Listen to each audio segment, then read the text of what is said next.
let me know when everybody's ready. It's okay. I'm going to set my phone on speaker for right now. Yeah. No, it's not. I gotta go. Okay, I'm good. Thank you for waiting. Is everybody good?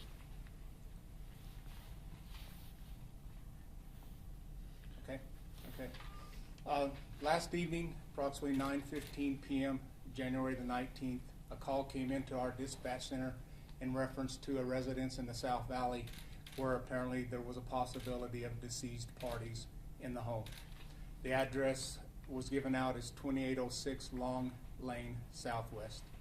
Our units arrived at the scene at approximately 9:25 p.m. Deputies were able to verify at that time multiple casualties and numerous weapons inside the home. At this time, we have 2 adults and 3 very young children deceased. The scene was secured and investigators were called to the scene. They've been there working all night long and continue to process the scene at this time. The victims all apparently suffered multiple gunshot wounds. Multiple weapons were apparently used, including 1 assault rifle. However, all of the dynamics of that is clearly still pending the results of our investigation.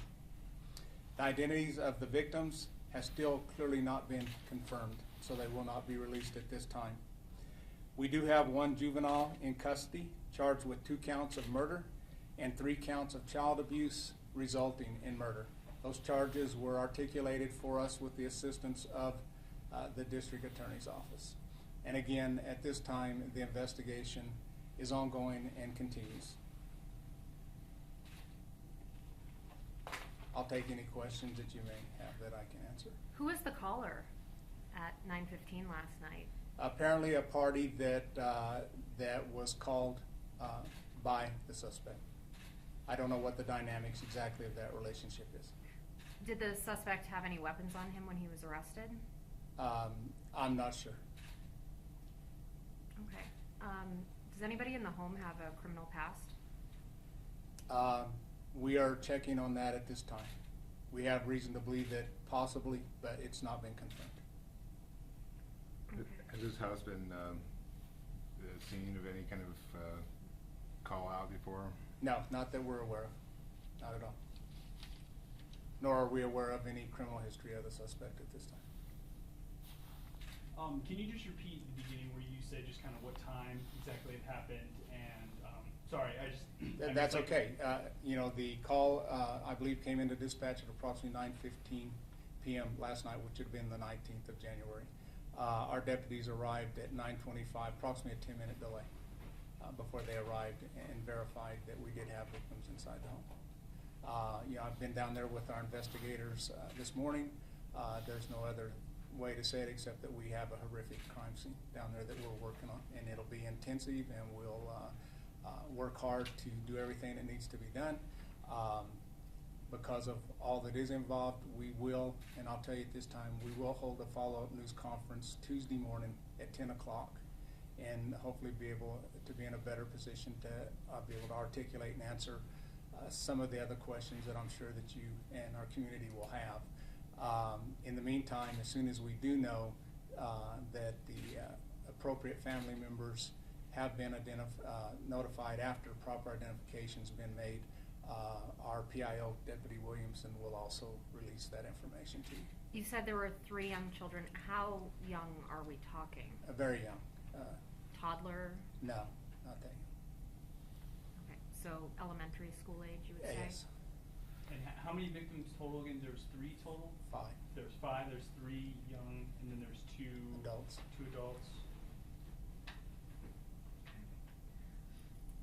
Is this the last time you'll talk to us until Tuesday, or? That I personally won't talk to you again until Tuesday morning at 10 o'clock. But again, as we get appropriate information that can be released without jeopardizing the investigation, Deputy Williamson, our PIO, will be in touch. We will be available to you for additional information. But as you know, Monday's a holiday. Some of that's the dynamics of this will be difficult because of that. And the suspect I believe he's like a 15-year-old. Can we get that information? confirmed? Apparently, that's an approximate age. Okay. And, you know, I don't mind telling you, we have reason to believe that he may be a family member, but again, that's not been confirmed either. So what was the scene like when you guys first arrived? Let me let Lieutenant Covington speak to that, because I came later. Initial responding deputies entered the home and found the 5 deceased inside the residence. So obviously it was a very gruesome scene.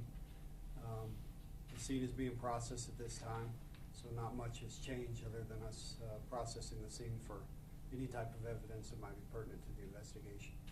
Lieutenant Covington, have you ever seen something like this in your law enforcement career?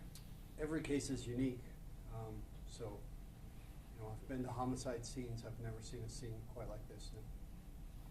No. Was the suspect still on scene when you guys arrived? You know, I don't think we want to get into the dynamics of how the suspect was identified. Just for the sake of the ongoing investigation, we don't want to jeopardize that. The suspect is in custody at this time. Does the suspect live there at that house? We believe so, yes. How were the victims killed? Do we know what type of like weapon or what was used? To reiterate what the sheriff said, it appears that they were all killed by multiple gunshots. One of the weapons used appears to be an assault rifle.